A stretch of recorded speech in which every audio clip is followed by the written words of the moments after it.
combati o bom combate, terminei a carreira, guardei a fé. Agora me está reservada a coroa da justiça, que o Senhor, justo juiz, me dará naquele dia, e não somente a mim, mas também a todos os que amam a sua vinda. 2 Timóteo capítulo 4, versículos 7 e 8.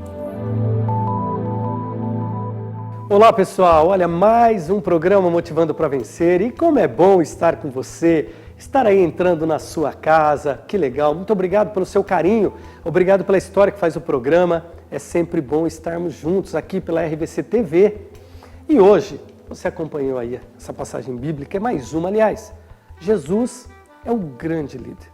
Esse cara, gente, eu amo de paixão, porque a história é fantástica, né? Ele andou por todos os lugares curando, resgatando, transformando, ressuscitando. Ele impactou vidas por onde ele passou. Ele impactou vidas o tempo todo. No livro de São João, Evangelho de São João, é um evangelho extremamente teológico. São João tinha muito conhecimento. No final, lá no capítulo 21, São João diz assim, ele narra que se em todos os livros do mundo fosse narrado todos os milagres que Jesus fez, ainda assim, não seria suficiente. Ou seja, nos 3 anos de vida ativa de Jesus Cristo, só 3 anos ele viveu até os 30 e a sua missão começa a partir dos 30. Mas eram tantos milagres, eram tantos os feitos, os acontecimentos, tudo que ele realizou, por onde ele passava, chegava, sentava, coisas fantásticas, porque ele, na verdade, espelhava, né? Ele era tão ungido que o ar que ele respirava, na verdade, curava, transformava. O que ele queria e o que ele veio, a missão dele no mundo era mostrar sempre que era possível vivermos e propagarmos o amor, resgatar pessoas. Por isso que a palavra de hoje, que é fantástica, né? É São Paulo dizendo, através da carta a Timóteo, combati o bom combate, terminei a minha carreira, guardei a fé.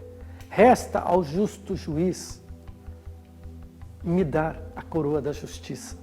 Olha que coisa mais linda, gente. Combati o bom combate. Eu guardei a fé. Tudo isso que Jesus fez o tempo todo, quando ele assume a condição de homem, como cada um de nós, ele também combateu o bom combate. Quando a gente vem nessa caminhada, você já parou para pensar? Olha, está comprovado, pesquisas, que nós temos 70% de momentos difíceis e de 25% a 30% de momentos melhores, não tão bons, mas melhores. Então, na verdade, a vida realmente não é fácil. A gente tem todo um caminho de problemas e se o ser humano ele não se equacionar para começar a resolver problemas, ele acordar disposto, firme, dizer o seguinte, estou pronto, hoje vou resolver problemas, estou preparado, vou encarar a vida, vou combater o bom combate, o combate a que fui colocado, porque a partir do momento que Deus te dá esse dom tão fantástico, que é o dom da vida, você tem que se perguntar o tempo todo, qual é a minha missão, qual é a sua missão? O porquê que eu estou aqui? Porque senão a vida vai passar, nós passaremos completamente despercebidos pela vida. Nós vamos combater qual é o combate que você quer combater. Qual é a história que você quer construir? Quando eu consigo entender que a vida vai muito além disso, quando eu consigo entender e sentir esse prazer de doar-se ao próximo, o prazer de estender a mão, sabe, o prazer realmente de ajudar na condução da vida, seja onde quer que você esteja, é combatendo o tempo todo o combate, mas de forma sincera, de forma efetiva, combati o bom combate. Eu guardei a fé. Essa fé, gente, que é genuína, que é pura, a gente precisa continuar propagando nos 4 cantos, porque hoje o que as pessoas estão perdendo é a fé. As pessoas estão deixando de acreditar que é possível, estão deixando de confiar em si mesmas, né? A gente tem tantos problemas, hoje a nossa juventude hoje tem se perdido, né? O nível de homicídio hoje cresceu tanto, os números são assustadores. Exatamente porque nós temos mais momentos difíceis. Se o ser humano não encontrar um equilíbrio, se ele não buscar outras atividades em que a gente sai da gente mesmo e se doa para o próximo, para instituições. Sabe, eu amo fazer uma coisa muito legal, né? Na pandemia a gente não pôde fazer, mas eu gostava muito de sábados à tarde ou domingo. Você vai num lar de velhos, você vai numa instituição, você vai, né, em vários locais desses que atende tantas pessoas, ouvir histórias, sentar com as pessoas e ouvir, e a gente ouve histórias tão lindas, gente, de pessoas muitas vezes que estão só, mas que amam tanto a vida, pessoas que se doaram a vida inteira e acabaram só em lares e assim por diante. E quando você ouve aquelas histórias, aquilo te impacta. Você percebe que a pessoa já não tem mais tanta esperança, porque a vida está se esvaindo, né? Os dias, a gente vai se aproximando mais do fim, é natural. E quando você ouve aquelas histórias, você fala, caramba, realmente eu preciso combater esse combate. Uma palavra pode mudar tudo. Então, pessoas que estão à nossa volta, não adianta a gente o tempo todo continuar no olho por olho e dente por dente. Eu vi um escritor, e gostei demais, ele dizia o seguinte, olha, se nós continuarmos da forma que estamos vivendo hoje, olho por olho, a gente corre um sério risco de terminarmos todos cegos. É verdade, pense nisso, olho por olho o tempo todo, se bateu, levou. Sabe, não existe perdão, não existe respeito. Sabe, para crescer eu piso. Sabe, eu quero o tempo todo ver o outro destruído, eu quero tirá-lo do meu caminho, eu quero eliminá-lo. Quando existem tantas coisas diferentes, combatendo esse combate ao qual eu fui chamado. Combati o bom combate, dizia São Paulo, terminei a minha carreira, guardei a fé. Olha, você é convidado. Combata esse combate tão fantástico que é o combate da vida. Esteja pronto, preparado, sorriso no rosto, sabe? Joga a tristeza de lado, porque ela existe. Os problemas também, encare os problemas. Não corra deles mais não. Encare os problemas, você tem condições reais de resolvê-los e continuar seguindo em frente. Quando nós não encaramos, nós jogamos o problema para frente. E aí os problemas continuam. Então eu preciso levantar firme, resolver problemas, encarar situações, mas acima de tudo, combater o combate ao qual eu fui chamado, construindo histórias fantásticas para, sem dúvida, chegar ao meu grande objetivo de missão, que é melhorar a vida das pessoas, principalmente.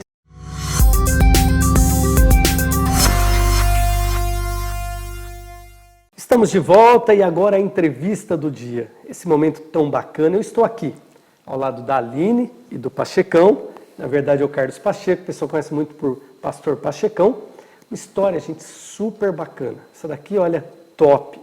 Eles vão falar um pouquinho da história da filha deles, da Rebeca, né? Um momento adverso, um momento difícil, mas também são pessoas assim que trabalham muito em prol dos outros, né? Biqueiras, Cracolândia, recolhem pessoas nas ruas, enfim, já trabalhou fora do Brasil, e é isso. Então, primeiro agradecer a Aline e Pachecão, obrigado, viu, de aceitar o nosso convite, estarem aqui com a gente.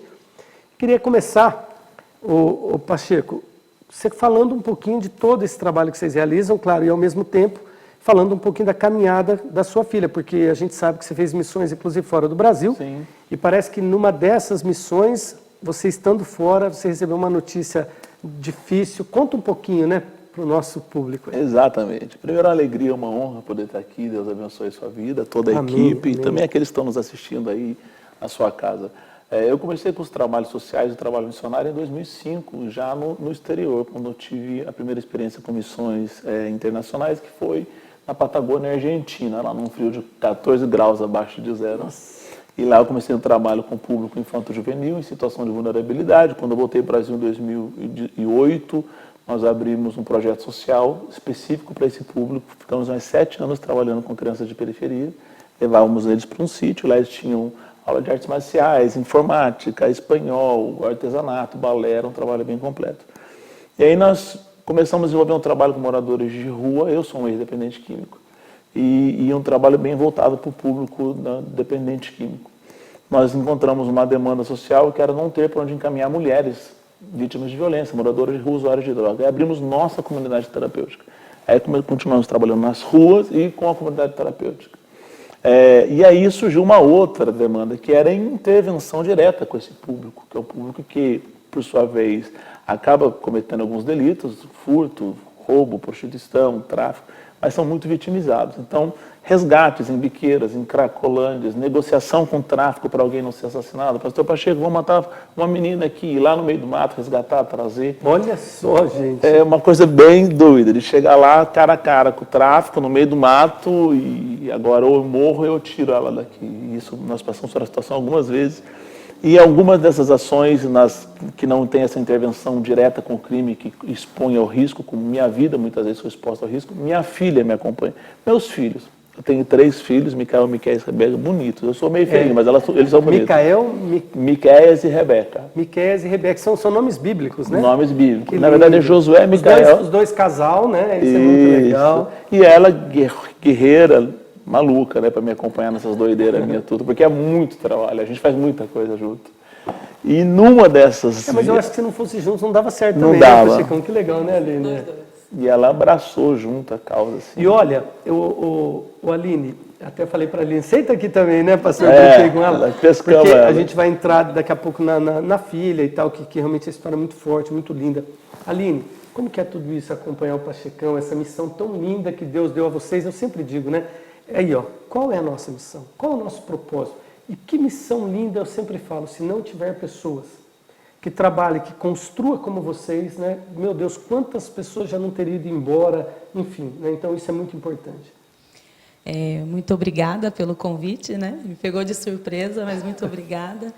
A minha vida é uma doideira, né, amor? A gente faz tudo junto, graças a Deus. E eu digo que tem uma Aline antes de Cristo, uma Aline depois de Cristo, uma Aline antes do Pacheco, uma Aline depois do Pacheco. Porque a nossa vida não é normal. A nossa vida não é normal. Então, é essa doideira. Não tem, assim, uma rotina fixa.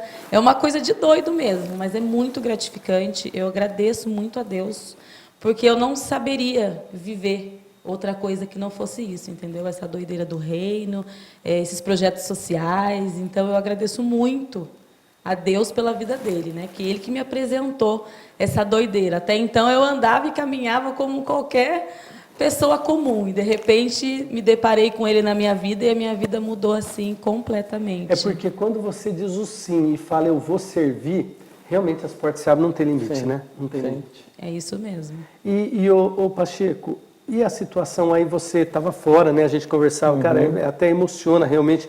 O que foi? Olha, gente, para vocês verem que Pacheco, né, a família cristã, batalhadora, recolhe pessoas, né, atende pessoas em situação de vulnerabilidade, dependência química. Então, o tempo todo estão estendendo a mão. Estava fora do Brasil e, no entanto, teve um momento tão duro com a filha deles, né, para ver que a vida é difícil para qualquer um de nós, independente, né, de quem seja, classe social, enfim. E vocês, o Pacheco, que mexeu muito com vocês, fala um pouquinho da história da sua filha, da Rebeca, né? Eu tenho essa coisa muito forte de missões e meu coração pulsa, é o que me move mesmo. Eu tive uma oportunidade de pregar num congresso de missões em Moçambique. Então eu passei por África do Sul, Suazilândia e depois terminei em Moçambique. Foram 3 países nesse trajeto e quando eu estava lá, há exatos 2 anos atrás deste dia de hoje. Foi dia 4, gente, olha que foi de 2019, né? 2019. 4 de agosto de 2019. Isso, lá era por volta de 7 horas da noite, não, desculpa, meia-noite, a diferença de 5 horas de fuso para frente. Aqui era por volta de 7 horas, a Aline me manda uma mensagem no WhatsApp, diz, amor, a Rebeca entrou no hospital. Aí já me desesperei, falei, o que aconteceu com a minha filha? Aí ela disse, Rebeca vai fazer lavagem gástrica. Eu falei, por que minha filha vai fazer lavagem gástrica, meu amor? Ela está em coma, ela tentou suicídio. Nossa. Eu não sei te explicar o tamanho da minha dor. Nossa, gente, imagine, ele fora do Brasil, num congresso, e a filha tinha tentado suicidar, essa Aline sozinha aqui. Sozinha aqui no Brasil e tive que socorrê-la. Quando você mandou assim, e daí, eu Pacheco? Você tem uma sensação de conflito emocional. Aí eu vou falar a partir da perspectiva cristã. É como se o diabo, na mesma hora, falasse nesse meu ouvido aqui, enquanto você salva o mundo, eu mato a sua filha. Nossa, a sensação era essa, eu estou salvando o mundo e minha filha morrendo. Mas no mesmo instante, tão certo quanto vive o Senhor. Nesse outro lado, eu ouvia Deus dizendo comigo assim, enquanto você salva o mundo, eu salvo a sua filha. Nossa, que coisa linda. E aquilo veio ao meu coração, uma certeza, eu disse, minha filha não pode morrer. Qual é o parecer do médico? Minha mãe, ela disse, o médico disse que talvez ela não volte mais, e se ela voltar não vai mais falar, não vai mais reconhecer as pessoas, não vai mais andar. Uma menina de 16 anos. Nossa. que vinha tratando de depressão, passando pelos psicólogos, mas a gente nunca imagina quão fundo está o quadro, quão grave está. E um alerta, hein, gente? Como é difícil.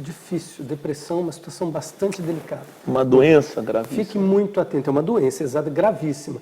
A gente tem que ficar muito atento aos nossos filhos, às pessoas que estão à nossa volta, né? A OMS vem considerando o mal do século, né? E é. A doença que mais inutiliza. Os medicamentos mais vendidos hoje são os antidepressivos, né? Sim. E a gente hoje tem um entendimento, né, por conta do avanço da ciência, da própria psicologia, que a menina linda aqui está estudando, que é uma doença que pode ser causada por N fatores. Viu, gente? A Rebeca estuda aqui na FAP, que coisa que ela faz? Fisioterapia. Fisioterapia, olha que legal. É, exatamente. E aí não tinha como eu voltar para o Brasil, era meia-noite. Deus usou a vida de um irmão aqui em São Paulo que conseguiu uma passagem de Moçambique para a África do Sul, de África do Sul para São Paulo. E 10h30 só dentro do avião com o celular desligado, sem saber a notícia. O meu medo era, eu tinha a sensação de que eu ia descer no aeroporto e eu ia receber uma mensagem, meus pêsames. Ou alguém escrevendo luto no Facebook, eu não sabia se eu ligava o celular, se eu não ligava. E quando eu cheguei, que eu vi minha filha respirando por aparelho, entubada, minha caçula, minha princesa, falei, meu Deus, meu mundo parou. Olha, espera um pouquinho, nós vamos continuar. Você que está em casa, olha, está demais, hein? Não perca. A gente vai para o intervalo, volta já.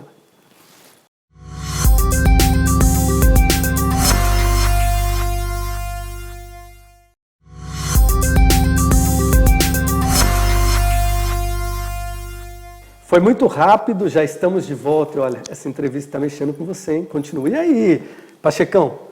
Continuamos na história que tá muito forte. Eu estou super emocionado. Vamos lá. E a gente está muito sensibilizado porque hoje faz justamente 2 anos. 2 anos. Precisamente. Né? E quando eu cheguei e encontrei ela daquela maneira, meu mundo paralisou. Como se alguém pegasse o globo e colocasse o dedo e o mundo não gira. E eu conversei com Deus e disse, Deus, nada para mim faz sentido vendo essa cena. E eu recebi uma mensagem no meu celular, da ex-diretora da nossa caixa de recuperação, elas me chamam de pai lá. Disse, pai, canta para ela aquela música que ela gosta, fazia 2 dias que ela estava em coma, que ela vai voltar. Desde que meus filhos são pequenos, eu não sei te explicar o porquê. Sempre que eu estou até hoje, assim, pensando em nada, eu canto, meu Deus, é o Deus do impossível. Inclusive a Amanda contava a experiência com a pulseira dela, escrito Deus do impossível. Tem algum assunto nisso aí hoje. Que lindo, Deus do impossível. E aí eu parei do lado dela. Deus do impossível, gente. Aliás, não desanime nunca, porque o nosso Deus é o Deus do impossível. Ele é. E eu cantei, eu brinquei com ela, eu disse assim, papai atravessou um oceano inteiro, só para te dizer que te ama e para cantar uma música nova para você, eu disse para ela. Aí eu cantei, e eu canto mal, hein? Cantei, o meu Deus é o Deus do impossível. É igual eu, a gente não pode cantar mais. E quando eu terminei de cantar, eu disse, essa música que eu gosto que o pai canta. Ela balançou a cabeça. Quando ela balançou a cabeça, meu coração disparou. Ela estava em coma. Nossa. Aí o enfermeiro olhou e falou, ela está reagindo.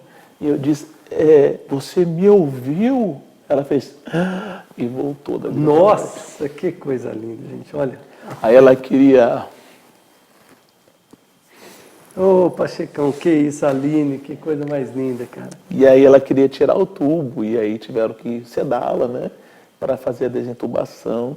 Já podia desentubar aquela hora, ela já queria arrancar tudo. Queria. Ela voltou mesmo. E eu não tinha dito para ninguém até então que era uma tentativa de suicídio, porque era a privacidade dela.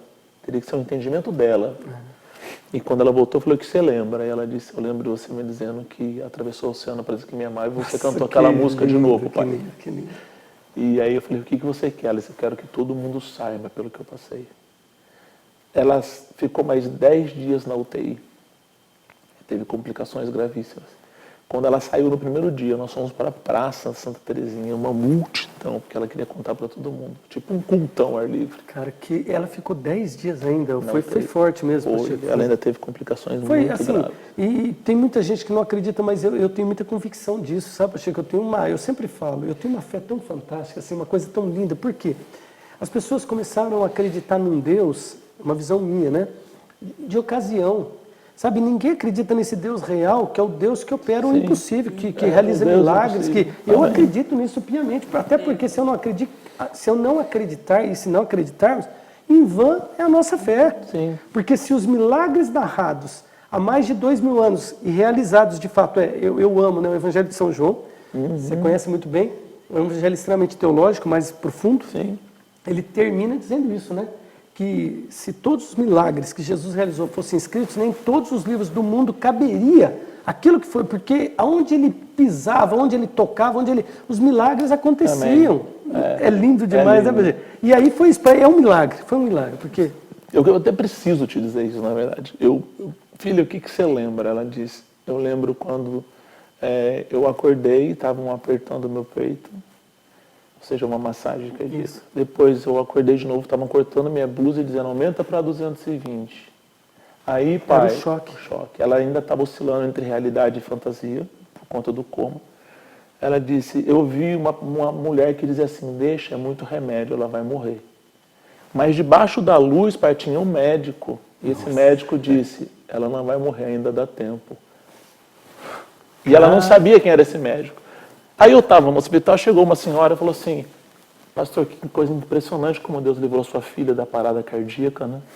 Eu falei, que parada cardíaca? Eu lembrei, associando ao que ela havia contado. Ela falou assim, eu entrei lá, ela era funcionária, e eu vi eles massageando ela, mas eu vi um facho de luz, e Jesus parado em pé do lado dela, dizendo, ela não vai morrer, ainda dá tempo. A mesma visão que a minha filha teve, só que eu não sabia que era uma visão, a mulher teve.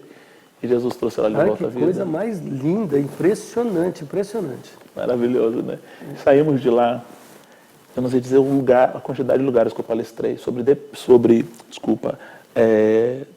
depressão e ideações suicidas. Minha filha dando um relato pessoal dela. Em escolas, literalmente milhares de jovens e adolescentes foram alcançados. E a Rebeca está aqui, olha aqui, eu não sei se ela já fez palestra aqui. Fantástico, eu tenho certeza que nós já vamos, né, o palhar aqui. Em faculdades, igrejas, ONGs, empresas, escolas, milhares de pessoas foram alcançadas. Você que está em casa, tem certeza, você jovem que está assistindo, não é à toa que você está aí, tá? Amém. Fica atento, fica atento. Deus tem coisas extraordinárias, acredite na vida, o dom da vida é lindo, né? E olha, hoje a alegria da Rebeca, com certeza ela quer ser um grande testemunho para trazer tantos outros jovens e tantas pessoas que desanimaram da vida, né? E muitas vezes por muito menos, né? A coisa vai tomando um rumo.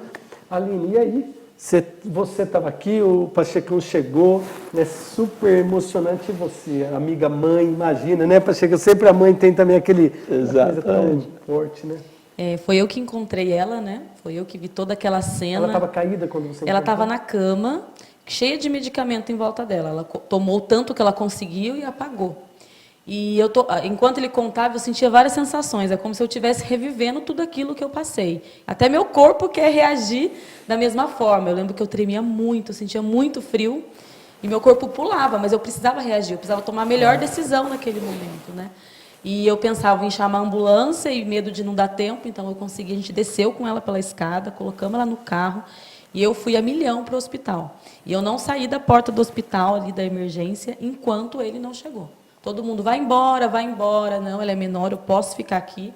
E eu fiquei na porta da emergência, porque não podia entrar, né, na UTI. Fiquei na porta da emergência até ele chegar de África do Sul. Foi dias, assim, terríveis mesmo, mas que, graças a Deus, hoje, superados, nos aproximou mais, nos fez dar mais valor à vida, né? E, através disso, a gente sempre fala isso, Deus não queria que isso acontecesse, mas Ele faz flor nascer do deserto. Então, Ele utilizou isso que aconteceu para ajudar outras pessoas, né? Através dela, outras milhares de pessoas foram ajudadas. Criamos grupo no WhatsApp de ajuda à vida. Pessoas nos procuram até hoje, né? Que se encontram nessa mesma situação, né? A gente até acabou de falar isso, né, Aline? Que a depressão realmente é a doença do século, né? De verdade, a doença do século no mundo inteiro, de ponta a ponta. É isso, né? Olha, assim, eu queria, o Pachecão, é uma pena que é tão rápido, cara. A história de vocês é linda, mas a gente vai ter muitos outros momentos, mas eu tenho certeza que foi muito impactante isso que vocês...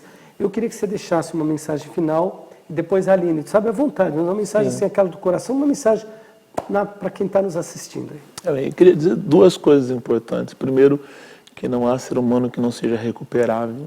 Não importa quão depreciativa seja a situação da pessoa, no álcool, nas drogas, no vício, morando na rua, ele é um ser humano amado por Deus, uma criação de Deus, Deus o ama, Jesus morreu por ele, ele é recuperável. A segunda coisa é para você que tem sintomas de depressão, pensamentos de morte, de ações suicidas, vontade de sumir, desaparecer, desistir, não desista. Viva. por pior que esteja a tua vida, ainda é melhor do que morrer. Enquanto a vida há esperança, parece um jargão, mas é uma frase verdadeira. E Deus tem o poder de te curar e transformar a tua vida. Acredite, tenha fé e força e procure ajuda, porque a depressão é uma doença, mas ela pode ser tratada. Que maravilha. E você, Aline? A Rebeca costuma dizer que a depressão começa com um pensamento, né? E ela se torna uma coisa absoluta. Então, ela te cega. Então, se de repente vem um pensamento, eu sou feia, vem um pensamento, eu não vou conseguir. Já identificar no começo e procurar ajuda. Tem jeito para você, sim, né? A sua vida, enquanto a vida ainda há esperança. Procure alguém que possa te ajudar e sempre tenha muita fé em Deus. Que é isso que aconteceu na nossa vida, né? O Amém. Deus do impossível que agiu na nossa vida, tenho certeza que pode agir na sua vida também. Olha, gente, que programa, hein? Que programa para você que ficou aí até agora. Acredite sempre, eu não canso de dizer, eu amo o que faço, sou um apaixonado, sabe por quê? Por alcançar você e poder dizer sempre, acredite na vida, esse dom tão extraordinário. Acredite na sua capacidade. Você é muito melhor do que tudo que falam. É muito melhor. E se você acredita em você, não há nada que te freie, porque você tem uma força fantástica aí e que, sem dúvida, ela vem dessa graça maravilhosa, que é o amor de Deus em todos nós. Uma ótima semana e Deus te ilumine. Valeu!